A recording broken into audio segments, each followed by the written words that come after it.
The snow didn't stop when her world fell apart. It kept coming, cold, relentless, just like the debt collectors, just like the whispers in a town that had already decided her fate. She was running out of time, out of choices, and out of hope. Then one night, a wounded police officer, three broken children, and an aging German shepherd crossed her path.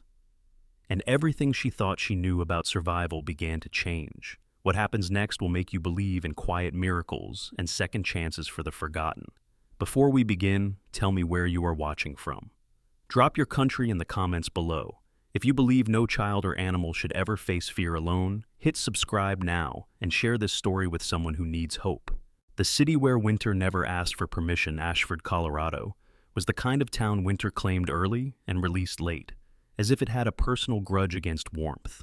Nestled between ridges of pine-covered mountains, the city lived under a sky that always seemed on the verge of snow, even in seasons that promised better. In late November, the air turned sharp enough to sting exposed skin, and the streets smelled of wet asphalt, old wood smoke, and the quiet resignation of people who had learned not to complain. Rain fell that evening, not the gentle kind, but a cold, relentless downpour that soaked through coats and shoes alike, turning sidewalks into mirrors of broken yellow streetlights. It was the sort of weather that pressed memories closer to the surface, that made loneliness feel louder. Evelyn Moore stood beneath the narrow awning of her father's house, watching the rain pool at her feet. The house itself was small, built decades earlier when Ashford still believed in growth. Its white paint had long since yellowed, peeling away in thin curls that exposed tired wood beneath. One shutter hung crooked beside the front window, tapping softly in the wind like a restless knuckle. The place smelled faintly of disinfectant and old coffee, remnants of long nights spent caring for a dying man. Evelyn was 28, though grief had a way of adding invisible years. She was tall and slim, her frame more strong than delicate, shaped by years of quiet endurance rather than softness. Her dark brown hair, usually kept neatly braided, hung loose now, dampened by mist, clinging to the sides of her pale face. Her skin bore the muted tone of someone who spent too much time indoors, nursing others instead of herself. Her eyes, gray-green and observant, held a calm that had been earned the hard way. She wore her father's old flannel jacket, 2 sizes too large, the sleeves covering most of her hands. It still smelled like him, tobacco, motor oil, and something faintly medicinal. She hadn't washed it yet. She wasn't ready. Inside the house, silence pressed against the walls. No coughing, no labored breathing, no whispered requests for water in the middle of the night. Her father, Thomas Moore, had died 3 days earlier. The funeral was already over. Ashford had shown up in its predictable way, neighbors with casseroles, quiet nods, sympathetic looks that never lingered too long. Everyone said the same things. He fought hard. At least he's not suffering anymore. You did everything you could. What no one said, what everyone knew, was that Thomas Moore had left behind more than grief. He had left debt. Medical bills stacked neatly on the kitchen table, unopened envelopes with red stamps, notices from banks that didn't care about loyalty or loss. The house was mortgaged twice over, its value no match for what was owed. Evelyn had spent the past 2 nights sitting at that same table, papers spread out before her, learning just how quickly a life could unravel after death. The rain intensified, drumming against the metal awning. Evelyn closed her eyes and leaned her forehead briefly against the cold wood of the door. She had no siblings, no savings, no one to fall back on. And Ashford, for all its quiet charm, was not a town that let desperation go unnoticed. She felt his presence before she heard him. Leather shoes approached from the sidewalk, their measured steps unhurried, confident even in the rain. Evelyn opened her eyes as a shadow stopped just beyond the awning's edge. Richard Hale stood there, holding an umbrella that cost more than most people's monthly rent. He was a man in his early 40s, tall and broad-shouldered, with hair the color of polished chestnut, carefully combed back despite the weather. His face was smooth, almost too smooth, the lines around his mouth shaped by practiced smiles rather than laughter. He wore a tailored gray coat, crisp and immaculate, as though rain itself had learned to avoid him. Richard Hale owned half the commercial properties in Ashford. People called him generous when he was listening, dangerous when he wasn't. "Evelyn," he said gently, his voice warm and controlled, "you shouldn't be standing out here in this weather." She didn't step back, but she didn't invite him closer either. "What do you want, Richard?" He smiled, the kind that revealed teeth without reaching the eyes. Straight to the point. I always admired that about you. His gaze flicked briefly to the house, assessing, calculating. Evelyn felt the familiar tightening in her chest. I heard about your father, he continued. You have my condolences. Thank you. A pause. Rain filled the silence. You know, Richard said, lowering his voice, I've looked over the situation. The debts, the house. It's unfortunate. Evelyn crossed her arms beneath the oversized jacket. And, he said smoothly, stepping just close enough that she could smell his cologne, sharp, expensive, invasive. There are ways to make problems like these disappear. She met his eyes then, fully. I'm not interested. Richard's smile didn't fade, but something behind it hardened. You haven't heard the offer yet. I don't need to. A muscle jumped in his jaw. You're being emotional, understandable given the circumstances, but impractical. I'd rather be impractical than owned, she said quietly. That did it. The warmth drained from his expression. Be careful, Evelyn, Richard said, folding the umbrella with deliberate precision. Ashford isn't kind to women without options. He turned and walked away, rain closing in behind him like it had been waiting. Evelyn exhaled slowly, her hands shaking, not with fear, but with anger. Inside, the clock on the wall ticked loudly. Midnight approached. She stepped into the house and closed the door, locking it out of habit, even though it offered little comfort. The living room was sparse, a worn couch, a threadbare rug, photographs lining the mantel. One in particular caught her eye, her parents, years ago. Her mother, Sarah Moore, had been a small woman with honey blonde hair always escaping its pins, her skin freckled from years under open skies. She had laughed easily, openly, the kind of laugh that filled rooms and softened edges. Sarah had been warmth in human form, gentle, intuitive, endlessly patient. She had died when Evelyn was 15, taken suddenly by an aneurysm that left no warning and no time for goodbyes. After that, Thomas Moore had changed. Once broad and lively, he'd grown thinner, quieter. His beard had gone gray before its time, his shoulders slumping under the weight of responsibility he no longer shared. He'd worked longer hours, spoken less, loved his daughter fiercely but clumsily, as though afraid of losing her too. Evelyn had learned early how to fill the gaps. She moved through the house now, touching familiar surfaces, the kitchen counter where her father drank his morning coffee, the armchair where he used to sit coughing into a handkerchief.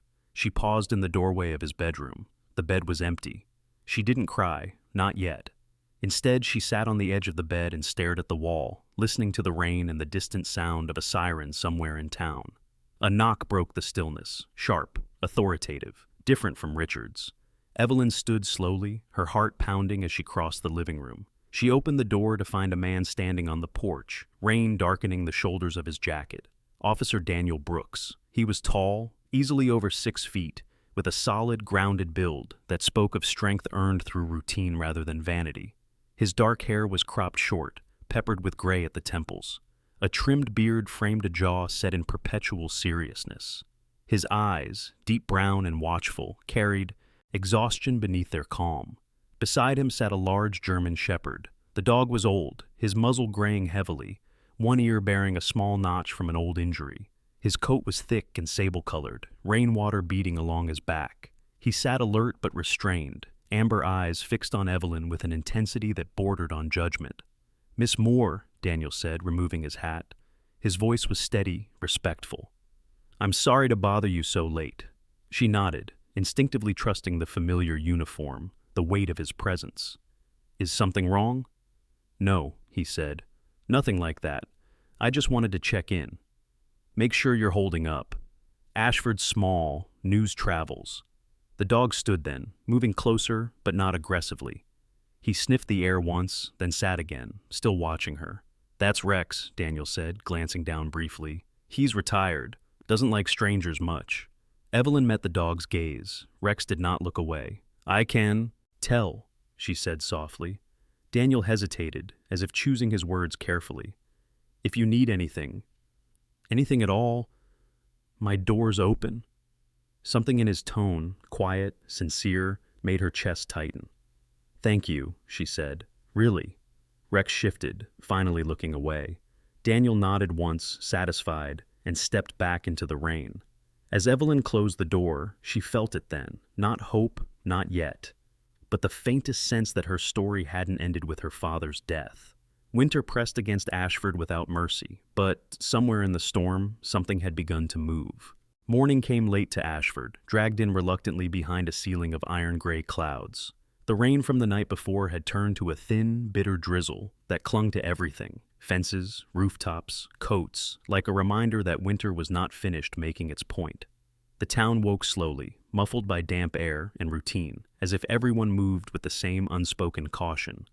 Don't expect too much from the day. Evelyn Moore had not slept. She sat at the small kitchen table, hands wrapped around a mug of coffee gone cold, staring at the spread of papers before her. Bank notices, medical bills, a final statement from the hospital with numbers so large they felt unreal, as if they belonged to someone else's life. The clock on the wall ticked steadily, each second another small push forward whether she was ready or not. She had replayed the night over and over, the rain, Richard Hale's voice, the way his smile had sharpened when she refused him. She told herself she hadn't been afraid. Angry, yes. Disgusted, but not afraid. Still, the house felt smaller this morning. She rose and moved through the narrow hallway, pausing at her father's bedroom. She didn't go in. Instead, she opened the back door and stepped outside, pulling the flannel jacket tighter around herself as cold air slipped under the hem. The yard was little more than packed dirt and stubborn grass, bordered by a sagging fence her father had meant to fix one of these days. Beyond it, the alley led toward the main road and, farther still, the low buildings of town. A police cruiser rolled past slowly, tires hissing against wet pavement. Evelyn watched it disappear before she realized she had been looking for it. Daniel Brooks had meant what he said. She could tell. He was not the kind of man who offered words lightly. At the Ashford Police Department, Daniel stood in front of his locker, staring at his reflection in the narrow strip of mirror bolted inside the metal door. The overhead lights cast harsh lines across his face, emphasizing the fatigue he carried like a second uniform. He ran a hand through his short dark hair, fingers catching briefly on the gray at his temples, then tugged his jacket on with practiced motions. The station was quiet, early shift quiet, the kind that left room for thoughts to wander where they shouldn't. Behind him, Rex lay on the floor near Daniel's desk, his long body stretched out but alert, ears flicking at every sound. At nearly 11 years old, Rex had slowed, but nothing had dulled the sharp intelligence in his eyes. The old injury to his hind leg made him favor it when he stood, yet he still carried himself with the authority of a dog who had once charged into danger without hesitation. "You're staring again," came a voice from the doorway.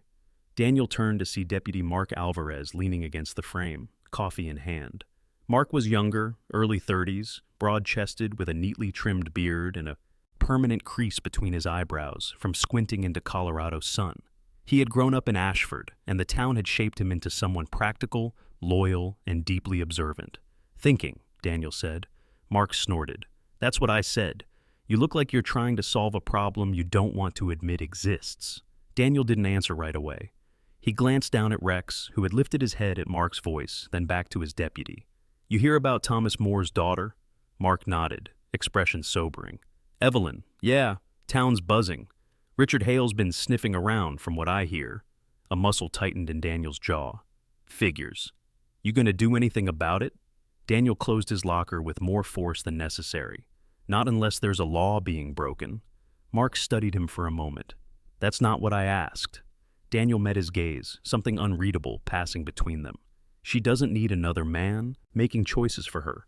Rex huffed softly, as if in agreement.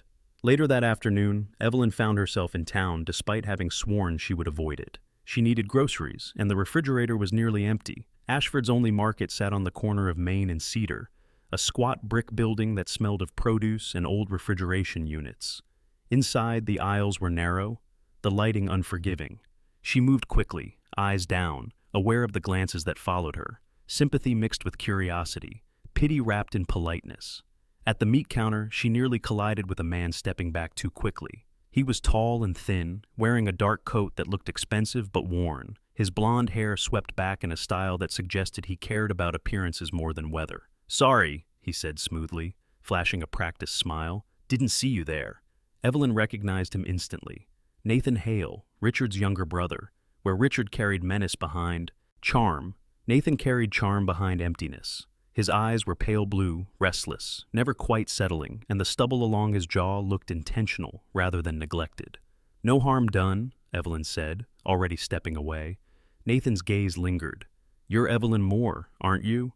She stiffened. "I don't see how that's your business." He raised his hand slightly, mock surrender.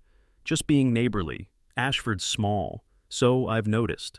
His smile widened, unfazed. "My brother mentioned you." "I'm sure he did." Nathan leaned closer, lowering his voice. "Richard doesn't like being told no." Evelyn met his eyes, unflinching. "Neither do I." For a split second, something like admiration flickered across Nathan's face before it vanished behind indifference. "Careful," he said lightly. "Pride's expensive." She watched him walk away, pulse steady but chest tight. The hails were circling now. She could feel it. When she left the market, arms full of groceries, the drizzle had thickened again. She hurried toward her car, only to pause when she saw Daniel across the street, standing beside his cruiser with Rex at his heel. He was speaking with an older man she didn't recognize, tall and stooped, wearing a rancher's coat stained with mud and age. The man gestured animatedly while Daniel listened, head tilted slightly, attention complete. It struck Evelyn then how different he looked outside the uniform's authority. Still strong, still solid, but approachable in a way few men in town were.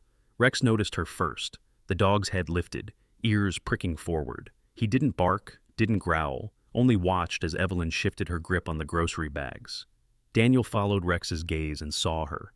Their eyes met across the street, and for a moment the world seemed to hold its breath. Daniel excused himself from the conversation and crossed over, boots splashing lightly through shallow puddles. Up close, Evelyn could see the fine lines around his eyes, the weariness etched into his face not by age but by responsibility. "Miss Moore," he said, nodding. "Didn't expect to see you out in this weather." "I could say the same," she replied. He glanced at the bags. "Need a hand?" "I've got it." Rex stepped closer, sniffed one bag, then sneezed dramatically. Evelyn surprised herself by smiling. "Guess he approves," she said. Daniel's mouth twitched. "He's selective." They stood there awkwardly, rain threading between words. "I ran into Nathan Hale," Evelyn said finally. Daniel's expression hardened. "Did he give you trouble?" "No, not yet. That family doesn't do anything without an angle. I'm learning that."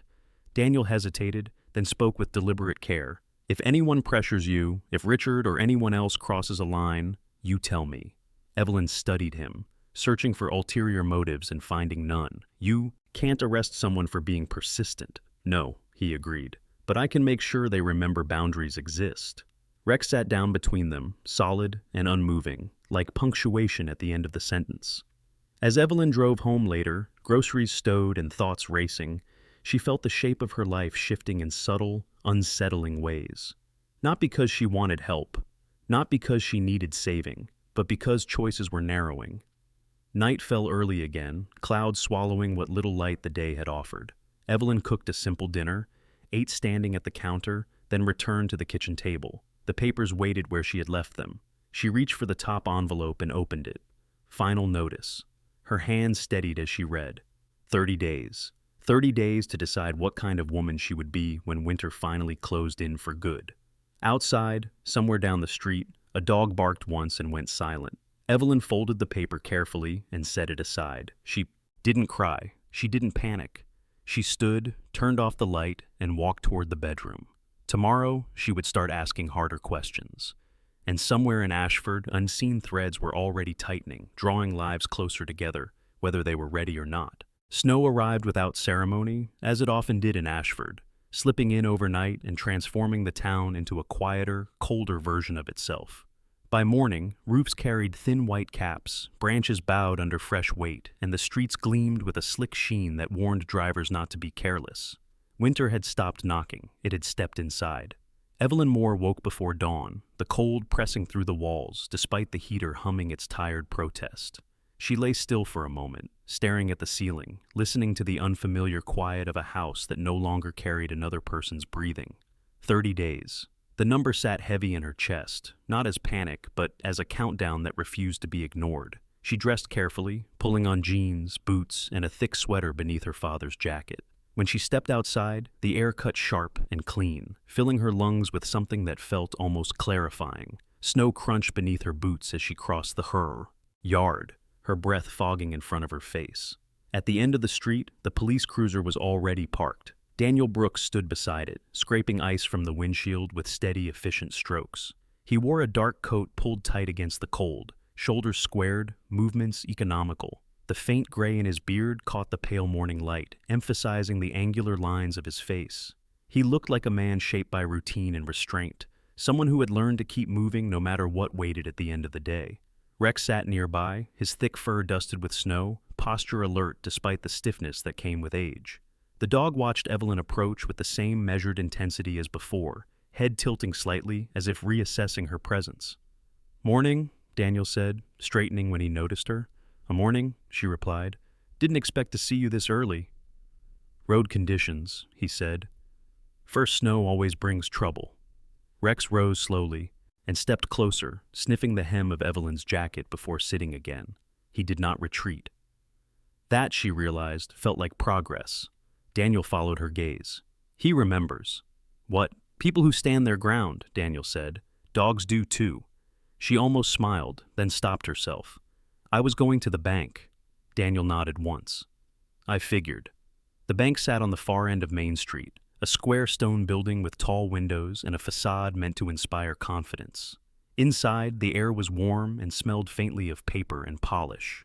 Evelyn waited at a desk while Daniel spoke quietly with the teller, a woman in her 50s with carefully styled silver hair and eyes that held a practiced blend of sympathy and professionalism. Margaret Lewis had worked at the Ashford Community Bank for over 20 years. She was small, impeccably dressed, and known for her fairness, tempered by a belief that rules existed for a reason. When she looked at Evelyn, her expression softened just enough to acknowledge the circumstances without promising mercy. "I'm afraid the timeline hasn't changed," Margaret said gently, sliding a folder across the desk. 30 days remains the final extension." Evelyn nodded. "I understand." Daniel watched the exchange in silence, hands folded loosely in front of him. He was not here to argue, not yet. Outside, the snow had begun to fall again, soft and steady. "Coffee?" Daniel asked once they were back on the sidewalk. Evelyn hesitated. She had errands, plans, lists forming in her mind, but something in his tone, quiet, unassuming, cut through the noise. "All right." The diner sat just off the main road, its windows fogged, neon sign buzzing faintly. Inside, warmth wrapped around them, carrying the smell of frying bacon and strong coffee. A few locals occupied booths, murmuring over breakfast. They took a corner table. Rex lay down at Daniel's feet, head resting on his paws, eyes half-lidded but attentive. Daniel removed his coat, folding it neatly over the chair. Without the barrier of the uniform jacket, he seemed more human, less defined by authority. Evelyn noticed the faint scar along his forearm, pale against tan skin, the kind left by something sharp and sudden. "You don't have to do this," she said quietly. "I know," he replied. A waitress approached, a young woman with auburn hair pulled into a loose bun, freckles scattered across her nose. Her name tag read Hannah. She smiled easily, scribbling their order before disappearing behind the counter. Silence settled, not uncomfortable, but weighted. Daniel spoke first. "I've been thinking about what you said, about boundaries." Evelyn met his eyes. "I meant it." "So did I," he said. "Which is why I want to be clear." He paused, choosing his words with care. "I have 3 kids." The admission landed softly but firmly between them. "They're young," he continued, "too young to have lost their mother the way they did." His jaw tightened briefly before he went on. "I'm not good at asking for help. Never have been. Comes with the job, I guess." Evelyn listened, heart steady, mind sharp. "I'm not offering charity," Daniel said, "and I'm not asking you to be something you're not." Hannah returned with coffee, setting the mugs down gently before retreating again. Daniel wrapped his hands around his cup, the steam curling between his fingers. "What I'm about to say, it's practical. And it's complicated." Evelyn didn't interrupt. "My house is paid for," he said. "Stable, safe. The kids need consistency. I need someone there when I'm working nights, someone who understands what it means to hold things together when everything else is falling apart." Her breath caught, but she kept her face neutral. "I've seen the way people look at you," Daniel added, "like they think they know your price." Anger flared in her chest, sharp and familiar. "I don't," he said quietly. "And I won't." Rex shifted, lifting his head, ears angling forward. Daniel met Evelyn's gaze fully now. "I'm proposing an arrangement. A legal marriage, no romance required. Separate rooms, clear terms. It would protect you from the bank and from men like Richard Hale. In return, you'd have a roof, stability, and a role in a household that needs one." The words settled slowly, each one distinct. Evelyn stared at the surface of her coffee, watching the steam dissipate. She thought of her father's house, the peeling paint, the final notice folded carefully in her pocket. She thought of Richard's smile, of Nathan's warning, of the way Ashford closed in on women who stood alone too long. "You'd be asking me to give up my freedom," she said finally. "No," Daniel replied. "I'd be asking you to share responsibility. And if I say no, then nothing changes." He said simply, "I won't push, I won't ask again." Outside, a plow rumbled past, scraping snow from the street with a metallic groan. Evelyn lifted her eyes. "Your children," she said. "What do they think of this idea?" Daniel's mouth tightened, something like pain flickering across his face. "They don't know, not yet." Rex stood, walked around the table, and sat beside Evelyn's chair.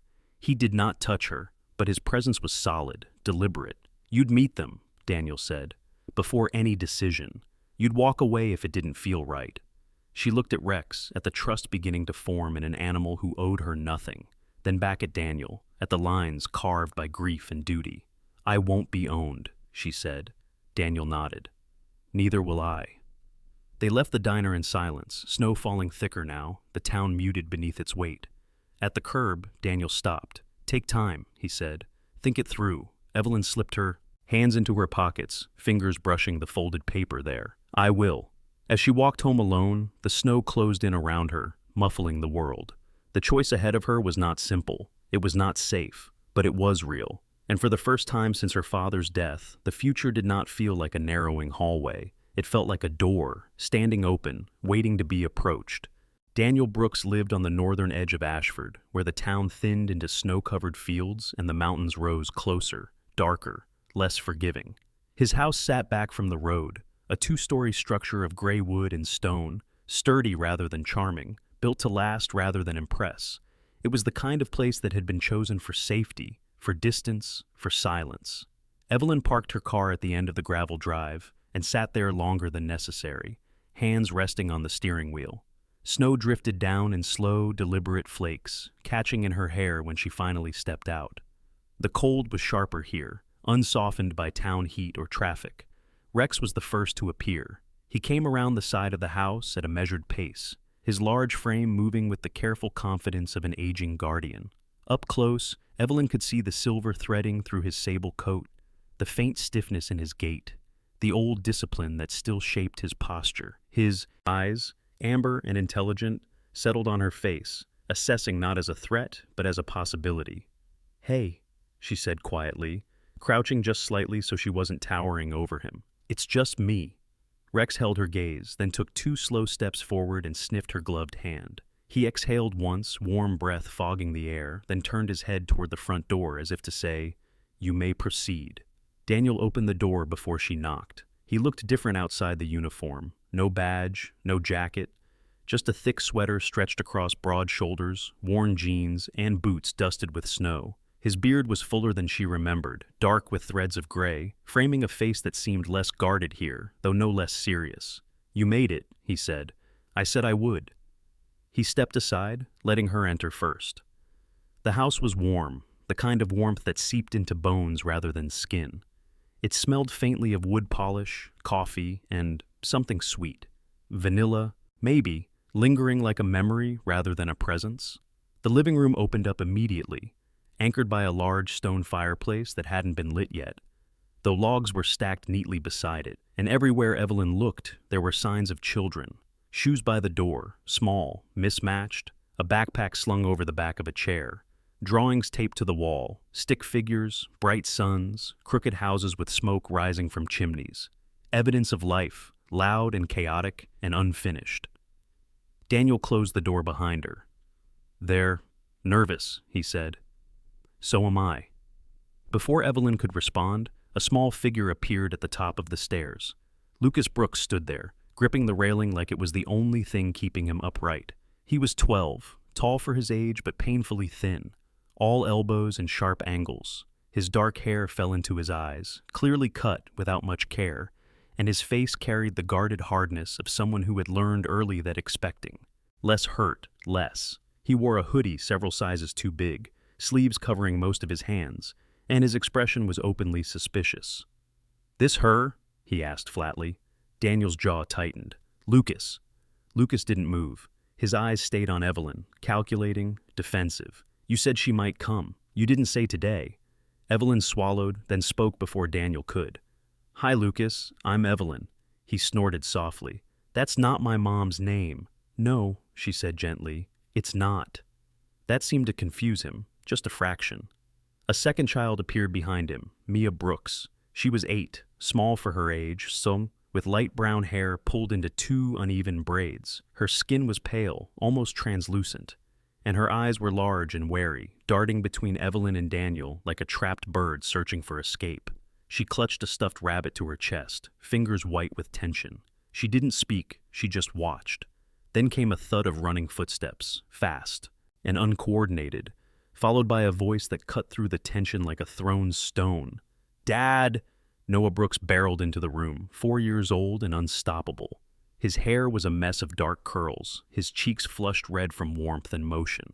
He skidded to a stop in front of Daniel, then noticed Evelyn. He froze. His eyes dropped to Rex, who had followed them inside and now sat calmly near the door. "Dog," Noah said solemnly. "Yes," Daniel said. "That's Rex." Noah walked over and placed a small hand on Rex's head with absolute confidence. Rex stayed perfectly still. "Dog's old," Noah declared. Rex blinked once, as if offended, then accepted a gentle pat. Evelyn felt something in her chest loosen. "This is Evelyn," Daniel said carefully. "She's a friend," Lucas scoffed.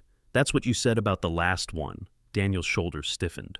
"Lucas," Evelyn held up a hand. "It's okay." She took a slow step forward, keeping her voice even. "I'm not here to replace anyone." Lucas's eyes narrowed. "They all say that." "I won't," she replied. "I don't want to." That gave him pause. Mia shifted, hugging her rabbit tighter. "Are you staying?" Evelyn considered the question, its weight far heavier than its words. "I'm just visiting today." Noah looked up from Rex. "You eat cookies?" She smiled despite herself. "Yes." "Good," he said, as if that settled everything. The kitchen was bright compared to the rest of the house, sunlight reflecting off white cabinets and worn countertops. Daniel busied himself with making cocoa, movements slightly too deliberate, as though he needed something to do with his hands. Evelyn sat at the table with the kids. Mia took the chair farthest from her. Lucas leaned back, arms crossed, watching every move. Noah climbed onto a chair next to Rex, feet swinging. "So," Evelyn said softly, "what do you like to do when it snows?" Noah answered immediately. "Rex makes tracks. That's because he doesn't pick up his feet anymore," Lucas muttered. Rex's tail thumped once, slow and deliberate. Mia spoke so quietly Evelyn almost missed it. "I like when it's quiet." Evelyn nodded. "Me too." Daniel returned with mugs, setting them down carefully. He glanced at Evelyn, something like gratitude in his eyes. The afternoon passed unevenly. A board game abandoned halfway through, Noah falling asleep on the couch, with Rex's head resting against his legs. Mia drawing at the table, occasionally glancing up at Evelyn as if to confirm she was still there. Lucas remained distant, but he stopped glaring. As dusk settled outside, Evelyn stood and pulled on her coat. "I should go," she said. Noah frowned. "You didn't eat cookies." "Next time," she said gently. Lucas looked away, jaw tight. Mia gave a small nod. At the door, Daniel hesitated. "Thank you for coming." "It was honest," she said. "That matters." Outside, snow fell heavier now, the world reduced to quiet shapes and shadows. Evelyn drove home slowly, heart heavier and lighter all at once. Inside Daniel's house, Lucas stood at the window long after her car disappeared. "She didn't lie," he said finally. Daniel closed his eyes briefly. No. And Rex likes her. Rex lifted his head and wagged his tail once. That night, Evelyn lay awake, staring at the ceiling. The house she had entered was not empty. It was waiting. Ashford slept lightly that night, the kind of uneasy rest that came before storms or bad news. Snow fell in slow, relentless layers, burying roads and softening edges. But the cold beneath it was sharp enough to crack skin and patience alike. Streetlights glowed dimly through the white curtain, and the town seemed to hold its breath. Evelyn Moore was halfway through the washing dishes when the phone rang. The sound cut through the quiet house with an urgency that made her hands still in the sink. She dried them quickly on a towel and picked up the receiver. "Miss Moore?" a woman's voice asked, professional but tight with strain.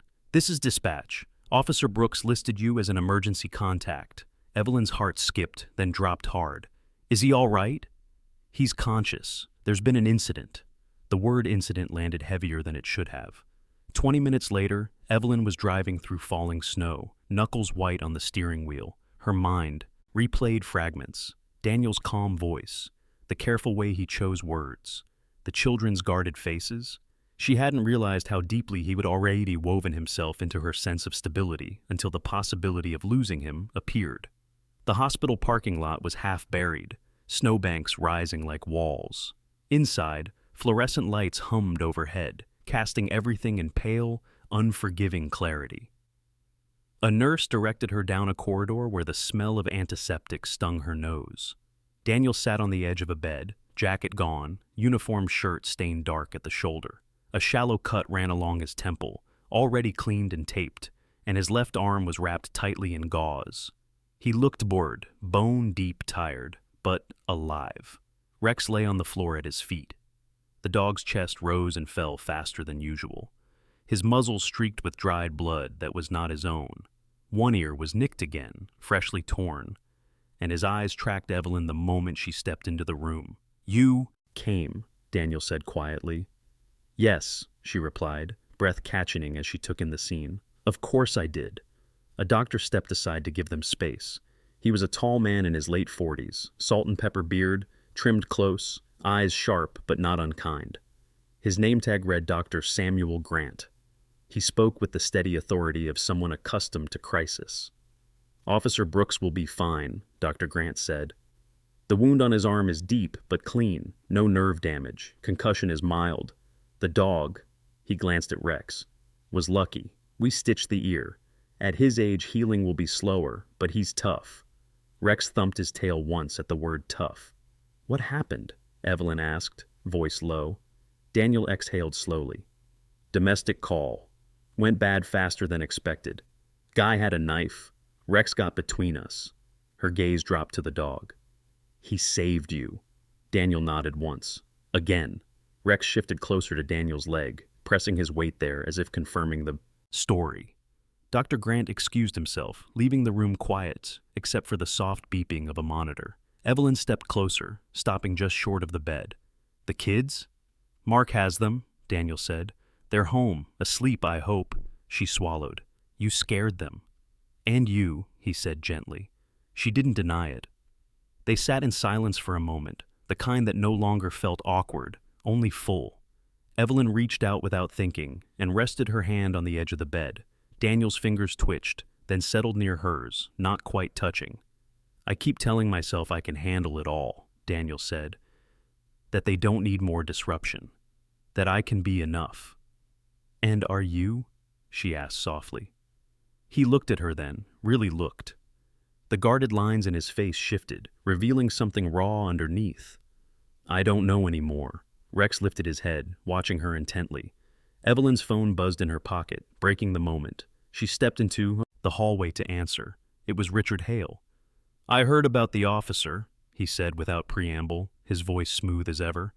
"Unfortunate timing, wouldn't you say?" Her jaw tightened. "Why are you calling me?" "Concern," he replied lightly, "and opportunity. Men in dangerous professions don't last. You shouldn't tie your future to someone so fragile." Something in her snapped cleanly into place.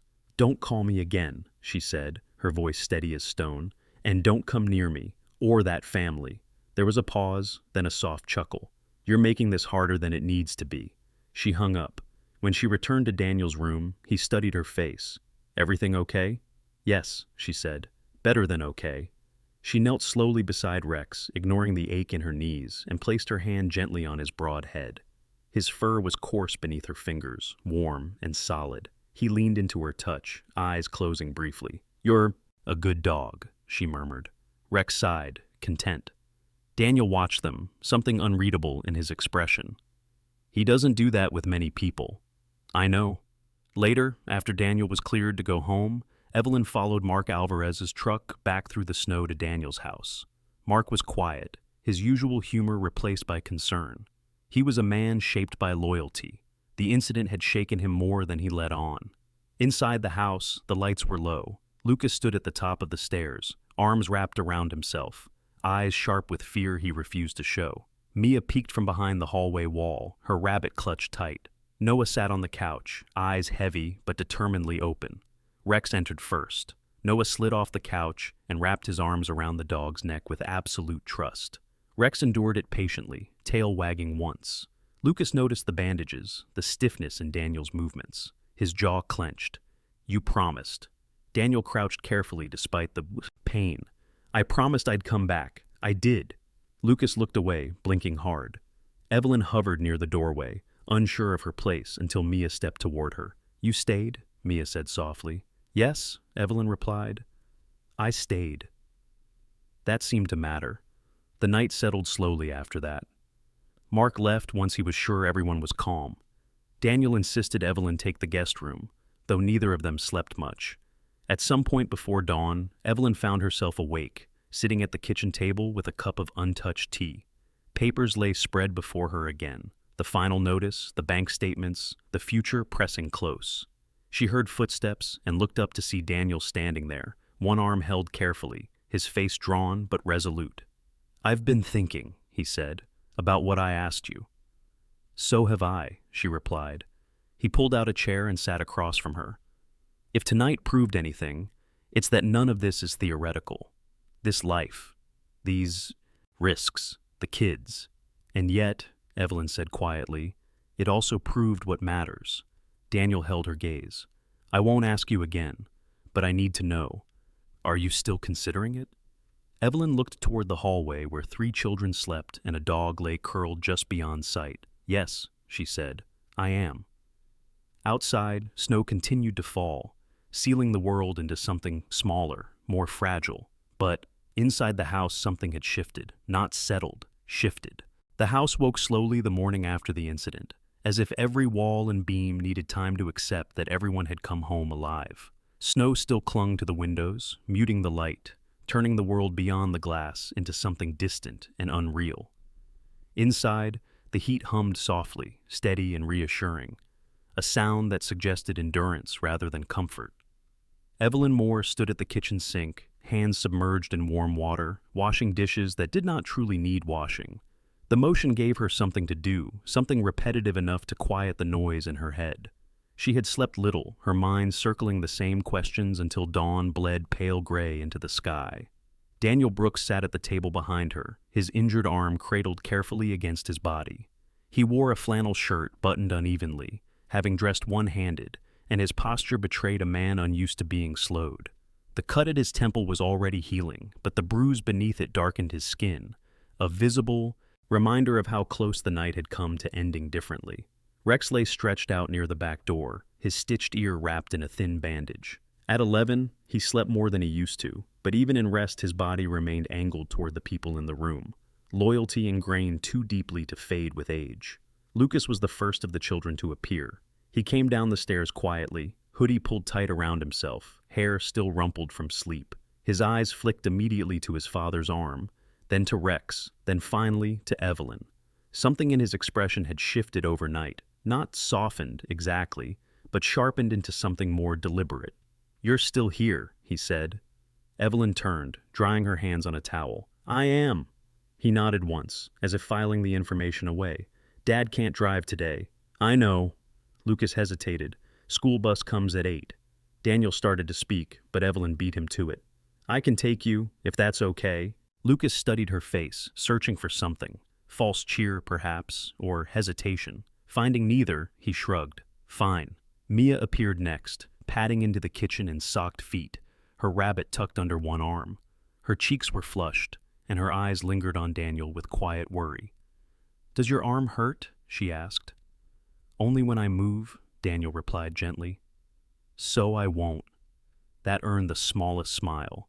Noah burst in last, already dressed, already loud, skidding to a stop when he saw Rex. He dropped to the floor beside the dog and pressed his forehead to Rex's shoulder without a word.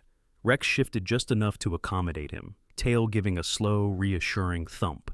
Breakfast was simple: toast, eggs, fruit, but it felt ceremonial in its own way.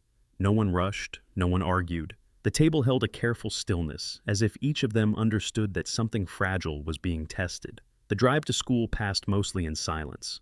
Snowbanks lined the roads, plowed high enough to narrow lanes, forcing drivers into cooperation. Lucas sat in the front seat, arms crossed, gaze fixed ahead. Mia hummed softly in the back, a tune Evelyn did not recognize. Noah fell asleep against the window before they reached the first stoplight. When they pulled up to the school, Lucas paused before opening the door. "You don't have to keep doing this," he said, not looking at her. "I know," Evelyn replied. He nodded, then added, "But thanks." It was enough. Later that morning, Evelyn found herself sitting in Daniel's living room, papers spread out across the coffee table. Bank statements, legal notices, the final warning from the mortgage lender. Daniel watched from the armchair opposite her, his good hand resting on his knee. "You don't have to show me," he said. "I want to," she replied. "If we're even considering this arrangement, then everything needs to be clear." He leaned forward slightly, listening. "My father's house will be gone in 3 weeks," she continued. "There's no appeal left, no hidden savings. If I stay there, I lose it. If I leave, I lose it anyway." Daniel absorbed this quietly, jaw set. "And if you marry me, the debt disappears, the bank can't touch me, Richard Hale loses leverage." Daniel exhaled slowly. "That's a lot of weight to put on a piece of paper." "So is losing your children's stability," she countered gently. He met her gaze. "You don't pull punches." "I don't know how," she said. A knock at the door interrupted them. Daniel rose carefully and opened it to reveal a man Evelyn had not seen before. He was tall and broad, his frame thick with muscle softened by age. His hair was iron gray, cut short, and his beard was full but neatly trimmed. Deep lines etched his face, not from worry but from years spent squinting into sun and snow alike. "Tom Weaver," the man said, extending a hand. "Neighbor," Evelyn shook it. His grip was firm, honest. Tom's eyes flicked briefly to Daniel's arm, then to Rex. "Heard about last night?" Daniel nodded. "Word travels. Always does." Tom shifted his weight. "I brought this." He held up a covered dish. "My wife insists."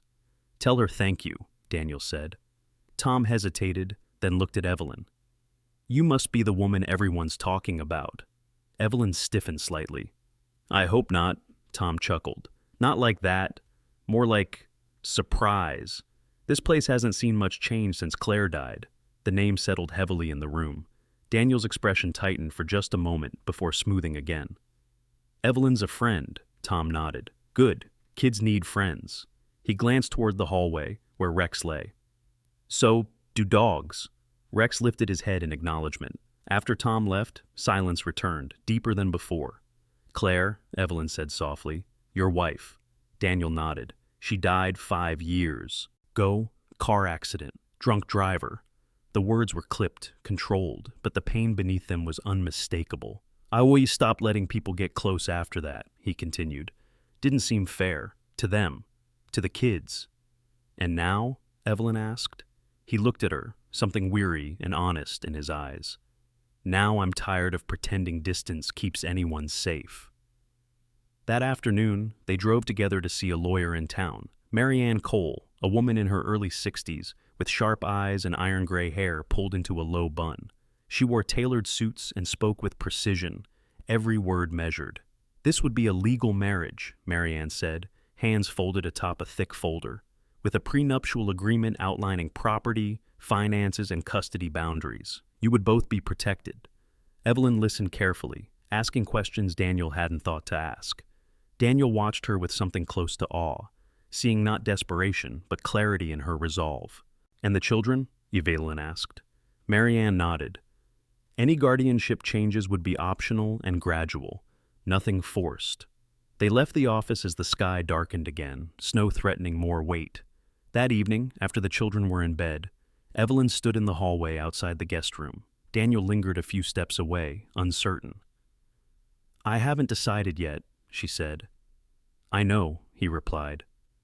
"But if I do," she continued, "it won't be because I'm afraid. It'll be because staying means something." Daniel nodded once. "That's all I could ever ask." Down the hall, Lucas lay awake, staring at the ceiling. He listened to the quiet voices, to the familiar creak of the house, to Rex's steady breathing. For the first time in a long while, the idea of change didn't feel like an ending. It felt like a choice.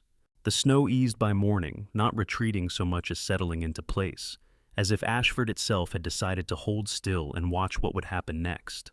The sky was a pale, washed-out blue, brittle with cold, and the mountains stood sharp against it, unmoved by human uncertainty.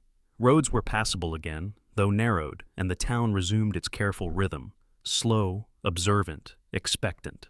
Evelyn Moore woke with a clarity that surprised her. It was not peace, not relief. It was the kind of sharp awareness that came when a decision had been circling too long and finally demanded to be faced head-on. She dressed quietly in the guest room, pulling on jeans and a thick sweater, pausing only once to steady herself as she passed the mirror. She looked the same, tired eyes, hair loosely tied back, but something behind her gaze had shifted. Resolve, perhaps, or acceptance. Downstairs, the house was already awake. Daniel sat at the kitchen table, reading a report with his good hand, glasses perched low on his nose. Without the badge and weapon, he looked older, more vulnerable, the weight of responsibility pressing visibly into the set of his shoulders. Rex lay near his chair, chin resting on crossed paws, the bandage on his ear freshly changed. Lucas hovered near the counter, backpack slung over one shoulder, posture tense but alert. He was watching Evelyn without pretending not to. "You're up early," Daniel said, glancing up. "So are you," she replied. He nodded. "Couldn't sleep." Lucas shifted his weight. "Dad, the bus." "I've got it," Evelyn said automatically, then stopped, looking at Daniel. "If that's still okay." Daniel met her gaze. Something unspoken passed between them. "It is." The drive to school was quieter than before. Snowbanks glittered under thin sunlight, and the car heater hummed steadily. Lucas stared out the window for most of the ride, jaw clenched, thoughts clearly at war with each other. As they slowed, near the school, he spoke without looking at her. "You're not like the others." Evelyn kept her eyes on the road. "There were others?" "Two," he said. "Both left." "I'm sorry," she said gently. He shrugged, but the movement lacked indifference. "They said they wouldn't." Evelyn pulled into the drop-off lane and turned to face him. "I won't promise what I can't keep." That made him finally look at her. "Then why are you here?" "Because staying is something I can choose," she said. "Every day." He considered that, then nodded once. "Okay." It wasn't trust, but it wasn't rejection either. Back at the house, Evelyn found Daniel in the garage, leaning carefully against a workbench while he checked the snowblower. The space smelled of oil and cold metal, a place built for fixing things rather than discussing them. "I need to talk to you," she said. He straightened slowly. "All right." They stood there facing each other, Rex shifting closer as if sensing the gravity of the moment. Outside, the wind picked up, rattling the garage door. "I've made a decision," Evelyn said. Daniel didn't interrupt. He had learned, over years of policing and parenthood, when silence mattered more than words. "If I do this," she continued, "it won't be halfway. I won't live here like a guest waiting to leave. I won't step in and out of those kids' lives when it's convenient. I need to know, really know, that you understand what you're asking." Daniel exhaled slowly. "I'm asking you to build something that didn't survive the first time," he said. "I know how heavy that is." "And Claire?" Evelyn asked softly. "Where does she fit in all of this?" His jaw tightened, but he didn't look away.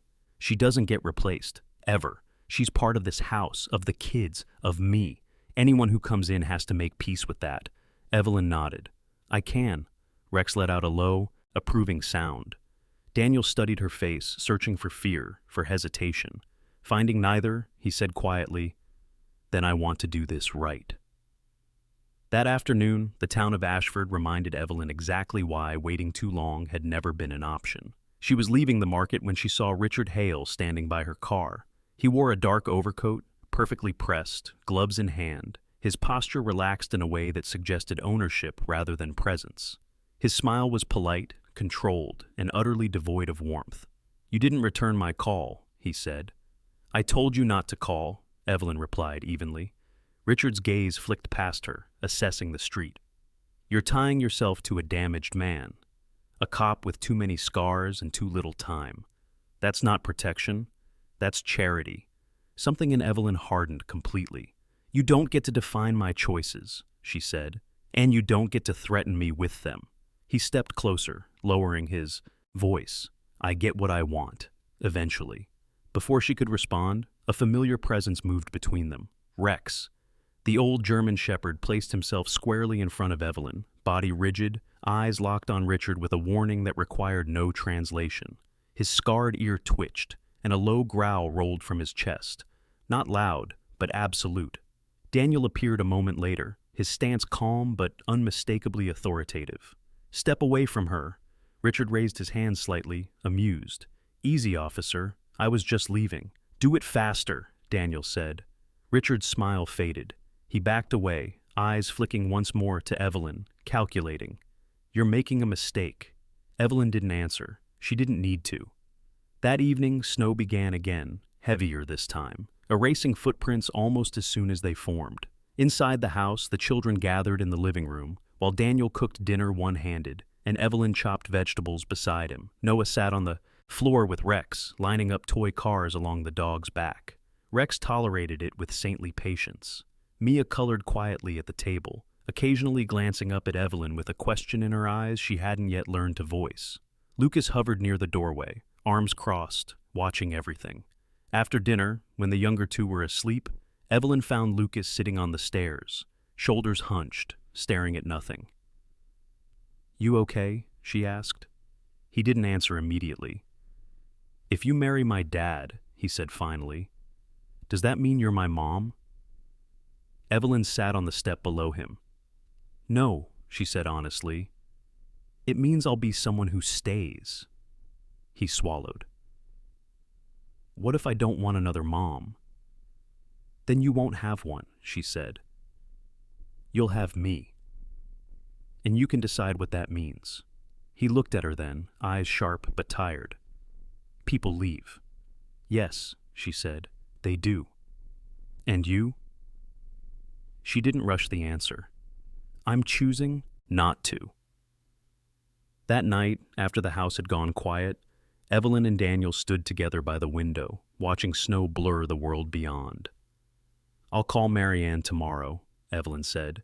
Daniel's breath caught. "You're sure?" "Yes."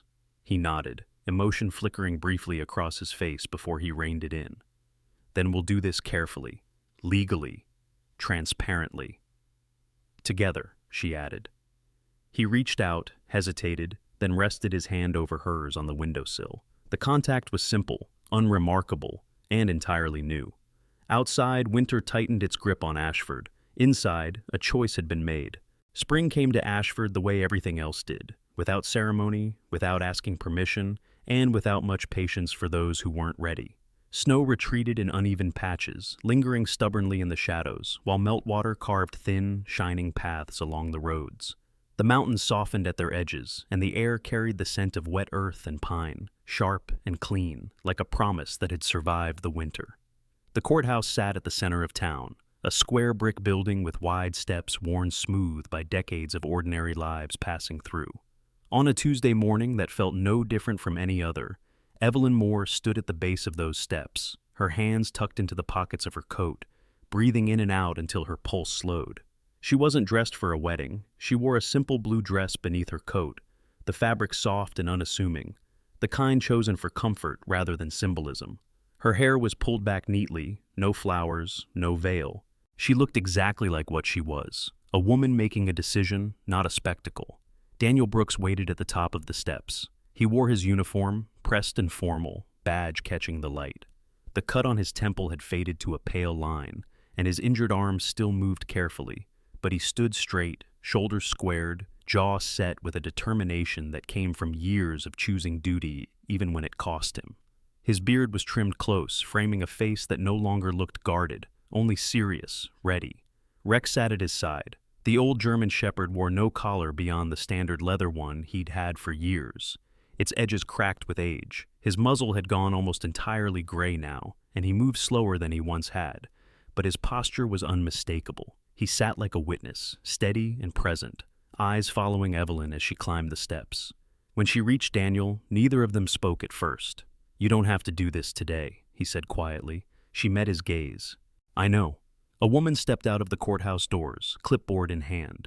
She was in her early 40s, tall and angular, her dark hair streaked with silver, pulled into a severe bun. Her expression was efficient but not unkind. "I'm Judge Ellen Parker," she said. "If you're ready, we can begin." Evelyn glanced once more at Daniel, then nodded. "We're ready." Inside, the courtroom was nearly empty. Sunlight filtered through tall windows, dust motes drifting lazily in the air. Mark Alvarez sat in the back row, arms folded, offering a small nod of encouragement.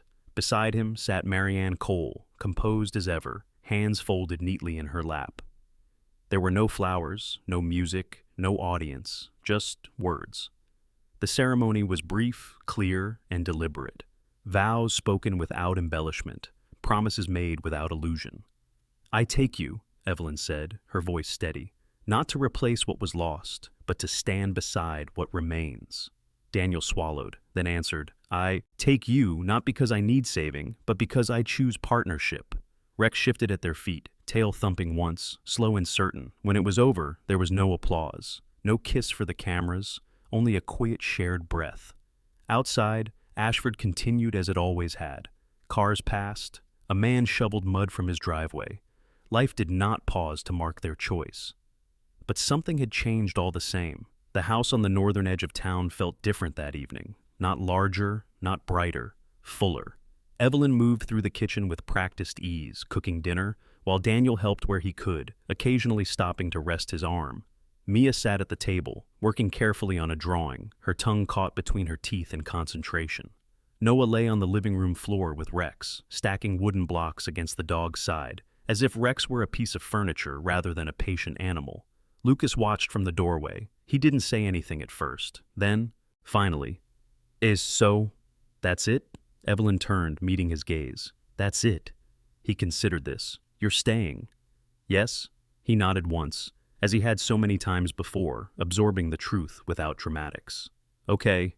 Later, after the younger two were asleep, Lucas lingered at the table while Evelyn wiped down the counter. "My mom," he said suddenly, not looking at her, "she used to burn pancakes." Evelyn paused. "I burned toast." That earned a small, reluctant smile. "She hated mornings," he continued, "said they were unfair." "I agree with her," Evelyn said. He hesitated, then asked the question he had been holding back for weeks. "Can I call you Evelyn?" "Of course." "Maybe, someday, something else?" She didn't rush her answer. "You can call me whatever feels honest." He nodded, satisfied, and went upstairs. Outside, the sun dipped low, casting long shadows across the yard. Daniel stood on the porch, watching the light change. Rex stretched out at his feet. "You okay?" Evelyn asked, joining him. He nodded. "Better than I expected." She leaned against the railing, shoulder brushing his. The contact was easy now, unremarkable in the best way. "What happens next?" he asked. "We keep going," she said. "That's usually how it works." Richard Hale did not come back. His name faded from conversation, replaced by other concerns, other ambitions. Ashford had a way of closing ranks when lines were drawn clearly enough. The pressure evaporated not with drama, but with disinterest. Weeks passed. Spring deepened. Rex slowed. It happened gradually, then all at once, the way aging often does. His steps grew shorter, his naps longer. He still followed Daniel from room to room, still positioned himself between the family and anything unfamiliar, but the effort showed now. One afternoon, Evelyn found him lying in the grass, eyes half closed, chest rising steadily. "You did good," she murmured, kneeling beside him. His tail moved once. When the time came, it was gentle. Daniel held Rex's head. Evelyn held his paw. The kids cried openly, without being told not to. And when it was over, they buried him beneath the pine tree at the edge of the yard, where he could still watch the house. For a long time after, the space he left behind felt enormous. Then Noah started putting his toys there. He's guarding them, he explained. Summer arrived fully then, warm and generous. The yard filled with noise. Laughter returned in fits and starts, cautious at first, then freer. One evening, as fireflies rose from the grass, Lucas stood beside Evelyn, hands in his pockets. "You know," he said, "I think my mom would have liked you." Evelyn's throat tightened. "I hope so." "She would have," he insisted. "You stay." That night, as the house settled into quiet, Daniel found Evelyn in the living room, sorting through old photographs. "Never thanked you," he said. "For what?" "For choosing us, even when it was hard." She looked at him, really looked at him, at the man he had been and the one he was becoming. "I didn't choose you because it was easy," she said. "I chose you because it was right."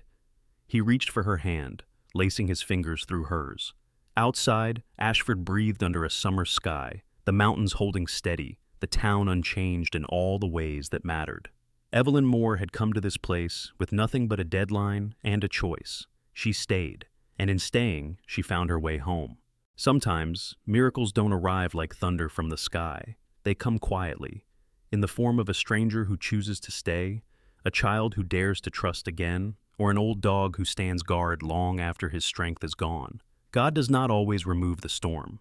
Sometimes, He sends the right people to stand with us in it. This story is not about perfect lives or easy endings. It's about ordinary people making brave choices, and how, through those choices, God turns broken places into homes and loneliness into family. If you're watching this today and feeling tired, forgotten, or afraid, remember this: God sees you. He has not abandoned your story. And even now, He may be preparing a quiet miracle just for you.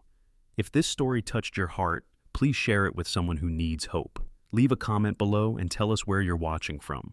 Your words may encourage someone else more than you know. And if you believe that love, faith, and second chances still matter, subscribe to this channel so we can continue sharing stories that heal and uplift. May God bless you, protect your family, comfort your heart, and remind you every single day that you are never walking alone. Amen.